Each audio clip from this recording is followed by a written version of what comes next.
Hello everyone, welcome to Annapurna Everest classes. मैं Anjali. Last video में हमने एनसीईआरटी के क्लास 10th मैथ्स को एक्सरसाइज 1.1, 1.2, 1.3, 1.4 इन चार एक्सरसाइजों को हमने क्या कर लिया है, कंप्लीट कर लिया। रियल नंबर्स के एक्सरसाइज थे। इस वीडियो में हम एक्सरसाइज 2.1 को पढ़ने वाले हैं। उसके पहले हमारा जो बहुपद पद है उसे हम समझते हैं कि आखिर बहुपद होता क्या है ना। ये हमारा चैप्टर 2 आज से स्टार्ट होने वाला है। तो आज हम पढ़ते हैं कि बहुपद क्या होता है। बहुपद जिसे हम पॉलिनोमियल कहते हैं। अगर हम इसके नाम्स को देखें तो नाम में क्या दिखता है, बहुपद। बहु मतलब क्या होता है, बहुत सारा। जिसमें बहुत सारे पद हो उसे हम क्या कहते हैं, बहुपद कहते हैं। तो यहां हम देखते हैं बहुपद किसे कहते हैं। तो इसका डेफिनेशन क्या होता है, ऐसा बीजीय व्यंजक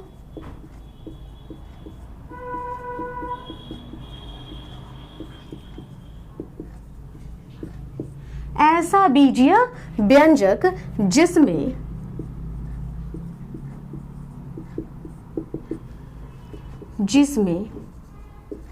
चर x, अब यहाँ चर के x की जगह आप y z कुछ भी लिख सकते हैं, आपके वेरिएबल कुछ भी हो सकता है। अब बात आती है चर किसे कहते हैं। तो यहाँ दो टर्म हम यूज करेंगे, चर और अचर।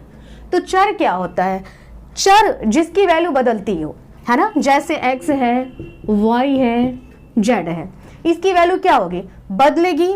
जैसे हम कहते हैं कि एग्जाम्पल लेते हैं, किसी बच्चे को मैंने x रुपए दिए हैं, है ना, तो x की वैल्यू चेंज हो जाएगी। 2 रुपए हो सकते हैं, 4 रुपए हो सकते हैं, 10 रुपए भी हो सकते हैं। लेकिन यदि मैं कहूँ किसी को मैंने 10 रुपए दिए हैं, इसका मतलब क्या होता है, 10 का 10 ही होगा। लेने के टाइम में मैं कितना लूंगी, 10 ही लूंगी। तो इसको अचर कहते हैं। अचर हिंदी में किसी वर्ड के आगे जब अ लग जाता है ना तो उसका मतलब होता है नहीं, है ना।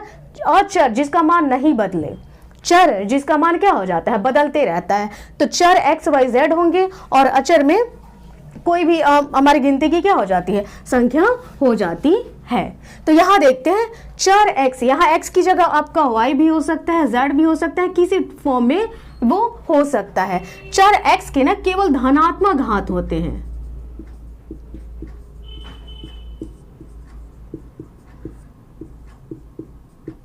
है ना। चर x के क्या होंगे, धनात्मक घात होंगे, यानी पावर जो होगा वो प्लस में ही होगा। जैसे यदि x के फॉर्म में हम लेते हैं तो ये क्या हो जाता है, 2x cube plus 4x square plus 6x, है ना। यहाँ पावर जो है, घात मतलब पावर जो है वो किस में है, प्लस में है। तो बहुपद में पावर जो होता है वो क्या होता है, प्लस में होता है। 2 नंबर, इसकी जो पद होते हैं वो निश्चित होते हैं, यानी ये जो टर्म हो गया, ये हर एक पद होता है, ये पद जो होते हैं वो क्या होते हैं, निश्चित होते हैं, है ना। और उसके बाद क्या होता है, प्रत्येक पद में, जैसे ये एक पद हो गया, है ना, प्रत्येक पद में जो x का गुणांक है, प्रत्येक पद में x यानी चर का जो गुणांक है वो क्या होती है, एक वास्तविक संख्या होती है। एक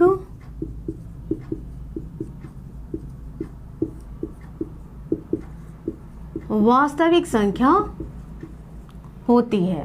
कहने का मतलब ये हुआ, जैसे अवास्तविक संख्या कौन सी है, रूट के अंदर -5 ले लेते हैं, है ना, ये वास्तविक संख्या नहीं है। तो इसमें जो होगा ना x गुणांक मतलब जिस चर में जिससे गुणा किया गया है। तो यहाँ 2x क्यूब जो चर है उसमें किससे गुणा किया गया, 2 से गुणा किया है। तो ये गुणांक जो है ना, वो किस में होना चाहिए, वास्तविक संख्या होनी चाहिए। यानी कि रूट अंडर -4, -3, -2 जो भी हो वो नहीं होना चाहिए। जैसे 2x का cube minus root under -5x, ये क्या हो जाता है, बहुपद नहीं होगा, है ना। अगर सिंपल हम भाषा में समझते हैं तो वहां हम ये समझेंगे, अगर x के टर्म में मेरा कोई बहुपद है ना, x के टर्म में मेरा कोई बहुपद है तो बहुपद कब होगा, तो बहुपद तब होता है ना जब x जो है ना था, x का पावर जो है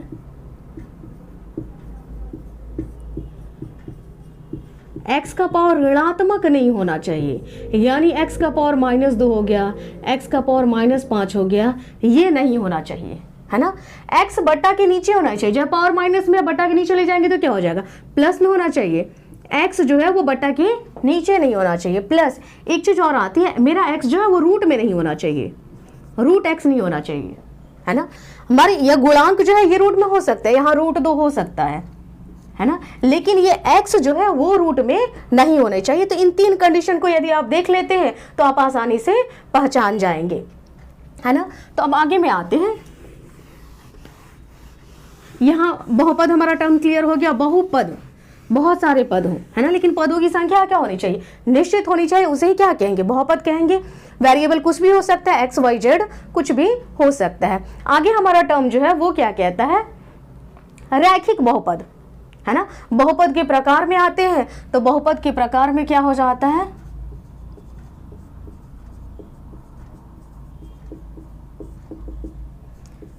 पहला हमारा आता है रैखिक बहुपद।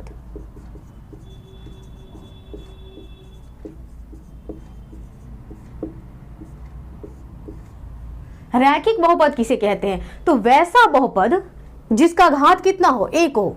घात मतलब क्या होता है, पावर। जैसे वैसा बहुपद जिसका घात 1 हो, रैखिक बहुपद कहलाता है। जैसे में हम देखते हैं 2x का पावर 1 घात 1 हो, 2x का पावर 1 प्लस 2, यहाँ पावर हम 1 नहीं भी लिखते हैं तो क्या हो जाता है, पावर 1 ही होगा। तो इसे हम लोग क्या कहेंगे, रैखिक बहुपद कहेंगे। 5x ये रैखिक बहुपद होता है, -3x ये भी क्या हो जाता है, रैखिक बहुपद हो जाता है। सेकंड में आते हैं द्विघात बहुपद।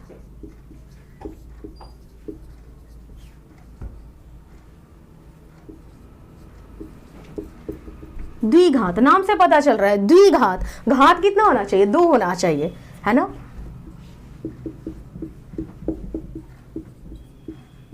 वैसा बहुपद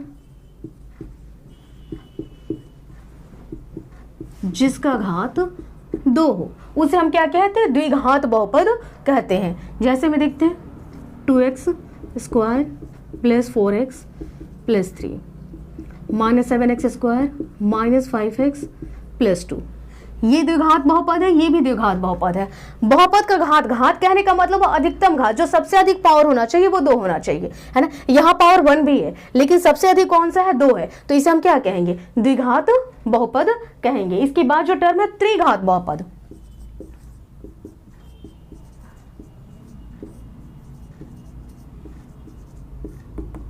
त्रिघात बहुपद वह वैसा बहुपद जिसका घात कितना हो, 3 हो। वैसा बहुपद जिसका घात 3 हो। जैसे देखते हैं -3x³ plus 4x² plus 6x plus 8, इसे हम त्रिघात बहुपद कहेंगे। घात यहाँ 3 भी है, घात यहाँ 2 है, लेकिन बहुपद का घात कहने का मतलब जो सबसे अधिक हो, तो सबसे अधिक वैल्यू कितनी है, 3 है, तो इसे हम क्या कहेंगे, त्रिघात बहुपद कहते हैं। एक और एग्जांपल ले लेते हैं 7x³ प्लस 8, ये भी त्रिघात बहुपद है। अब आते हैं, आगे आते हैं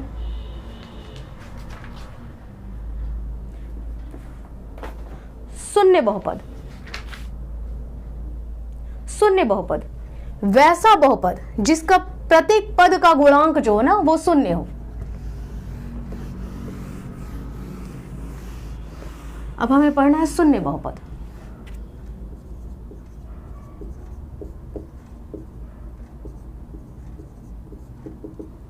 वैसा बहुपद जिसमें प्रत्येक पद का गुणांक 0 होता है, उसे हम क्या कहते हैं, शून्य बहुपद कहते हैं। जैसे देखते हैं 0 × x³ -0 × x² प्लस 0, तो इसे हम क्या कहेंगे, शून्य बहुपद कहेंगे। एक होता अचर बहुपद।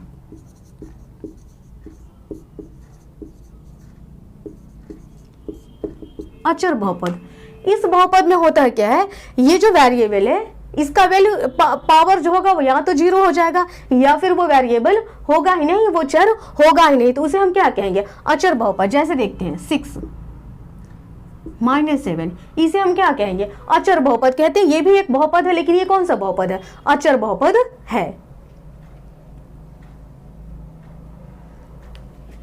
आगे आते हैं, बहुपद का मानक रूप।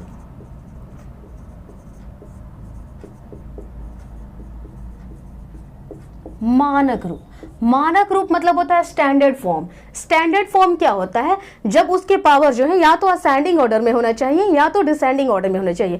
कहने का मतलब या तो वो पावर जो है या तो बढ़ते क्रम में होना चाहिए या फिर वो क्या होना चाहिए, घटते हुए क्रम में होना चाहिए। उसी को बहुपद का क्या कहते हैं, मानक रूप कहते हैं।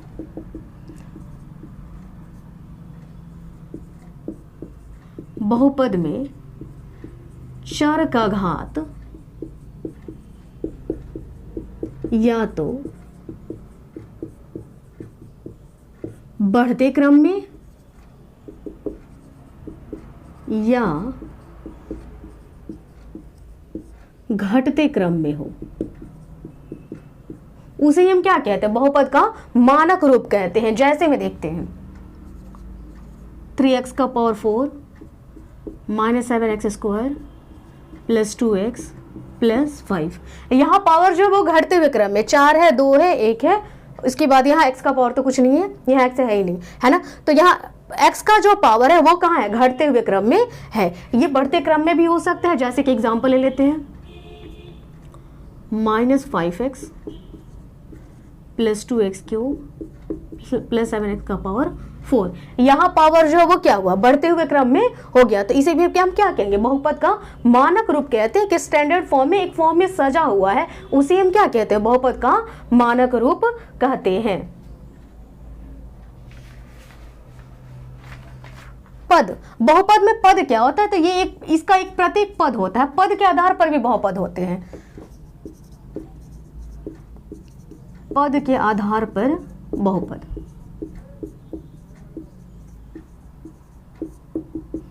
इसमें पहला हो जाता है एक पदी बहुपद।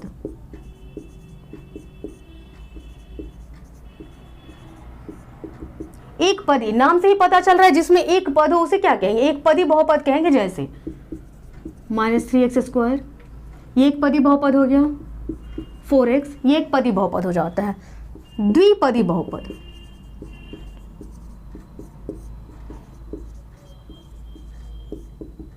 वैसा बहुपद जिसमें कितने पद हो, द्वि मतलब कितना होता है, दो पद हो, उसे हम क्या कहेंगे, द्विपदी बहुपद कहेंगे। जैसे 3x + 4 -7x² + 2, इसे हम क्या कहेंगे, द्विपदी बहुपद कहेंगे। ऐसे ही आगे बढ़ेगा त्रिपदी बहुपद।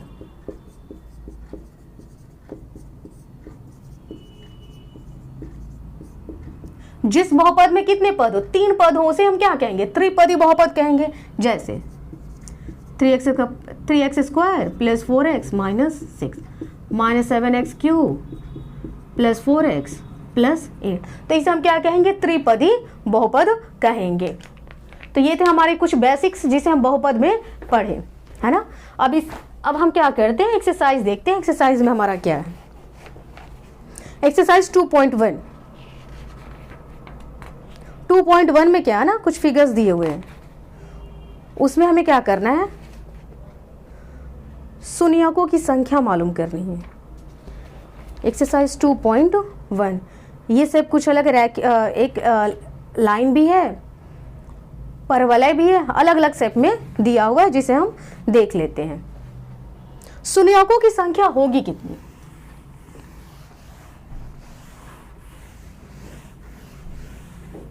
है ना।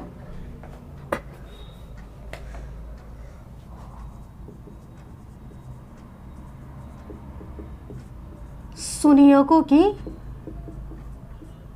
संख्या होगी कितनी, तो वो जो हमारे पास दिया हुआ है, जो फिगर दिया हुआ है, जैसे पहला हम लोग ले लेते हैं, फर्स्ट का फर्स्ट, एक आलेख है, इसे हम एक्स अक्ष कहते हैं, इसे वाई अक्ष कहते हैं।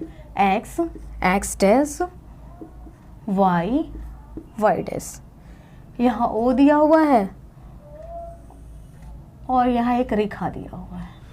तो ये आलेख जो है ना, ये जो लाइन खींचा हुआ है वो इस एक्स अक्ष या वाई अक्ष को काट रहा है। तो यहाँ देख रहे हैं, यहाँ जो आलेख दिया हुआ ये किसे काट रहा है, ये वाई अक्ष को काट रहा है। लेकिन हमारे पास यहाँ क्वेश्चन ये है y equal to P X है, y इक्वल टू कितना है, पी एक्स है।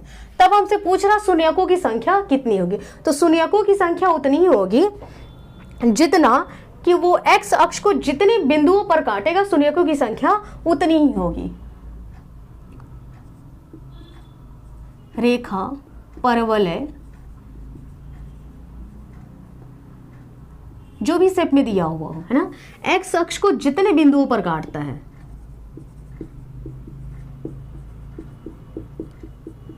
x अक्ष को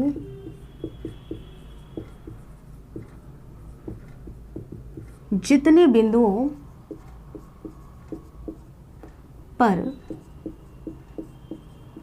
काटता है, शून्यकों की संख्या उतनी ही होती है। यहां हम देख रहे हैं ये जो एक रेखा दिया हुआ, ये रेखा जो है इस एक्स अक्ष को कहीं भी नहीं काट रहा है ना, एक्स अक्ष को नहीं काट रहा है, शून्यकों की संख्या कितनी होगी, 0 होगी। यहां लिख देंगे ग्राफ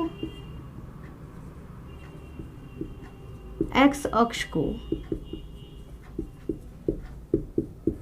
किसी भी बिंदु पर नहीं प्रतिच्छेद कर रहा है,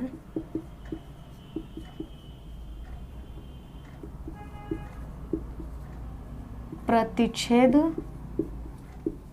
कर रहा है, इसलिए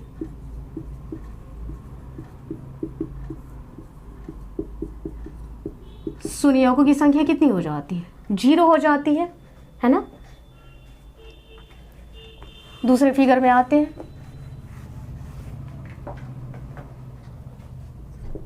यहां भी हमें ग्राफ दिया हुआ है, ये एक्स अक्ष है, ये वाई अक्ष है।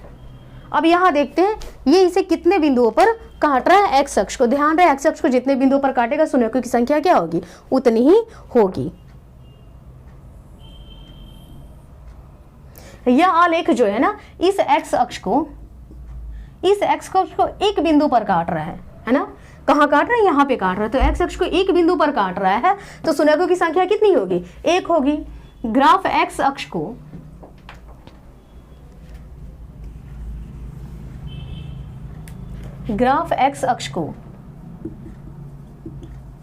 एक बिंदु पर प्रतिच्छेद कर रहा है, इसलिए शून्यकों की संख्या कितनी हो जाती है, 1 हो जाती है। इसी तरह से सारे क्वेश्चन को हम क्या करेंगे, सॉल्व करते जाएंगे। क्वेश्चन नंबर 3 पे आते हैं।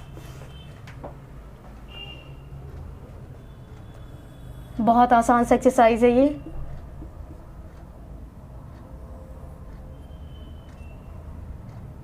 वाई वाई डैश,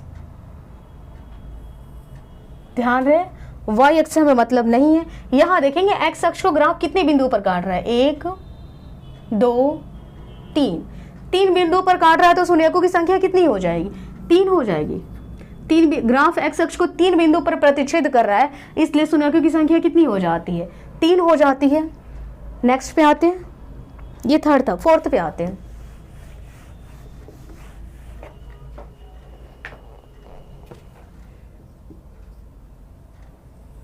ये वाई अक्ष, ये एक्स अक्ष।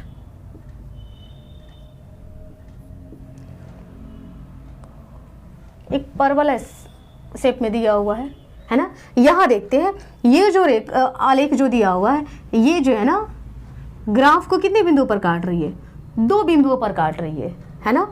तो ग्राफ एक्स अक्ष को कितने 2 बिंदुओं पर काट रही है, यानी शून्यकों की संख्या कितनी हो जाती है, 2 हो जाती है। 5 पे आते हैं।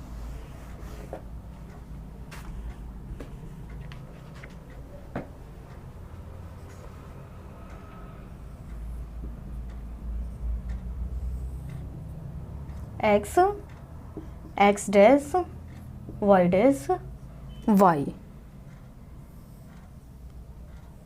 कुछ फिगर ऐसे दिया हुआ है। यहाँ देखते हैं कितने बिंदुओं पर काट रही है एक्स अक्ष को, ये एक्स अक्ष है, इसे कितने बिंदुओं पर काट रही है, 1 2 3 4।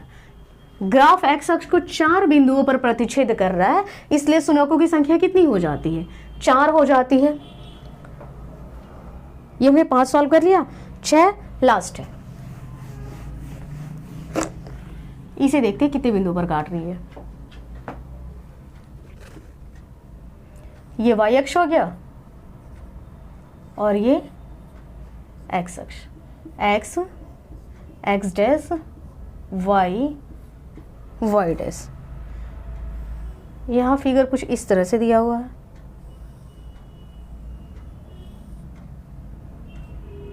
है ना।